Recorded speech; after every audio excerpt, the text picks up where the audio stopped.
Online ગેમિંગના ડખામાં police ધંધે લાગી. સુરતમાં નોઈડાના બે ગેમર યુવકને ગોંધી પરિવાર સાથે 5 લાખની માંગણી. નોઈડાના બે યુવકને સુરતમાં પુણાના સીતાનગર વિસ્તારમાં ગેરકાયદે ગોંધી તેના પરિવાર સાથે 5 લાખની ખંડણી માંગવામાં આવી હતી.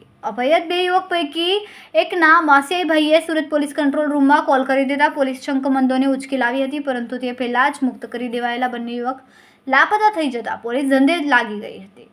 છેલ્લે પોલીસ ખુદ ફરિયાદી બનીને 4 યુવકોને ઝડપી પાડ્યા છે.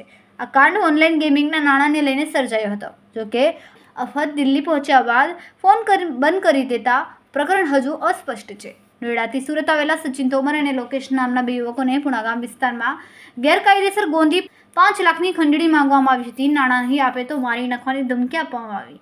આ કોલની વિગત નોઈડાના અંકિત નામના યુવકે બુધવારે બપોરે 3 વાગ્યા બાદ સુરત પોલીસ કંટ્રોલ રૂમમાં આપી હતી. અભયત પૈકી એક યુવક પોતાનો માસીનો પુત્ર હોવાનું અંકિતે જણાવ્યું.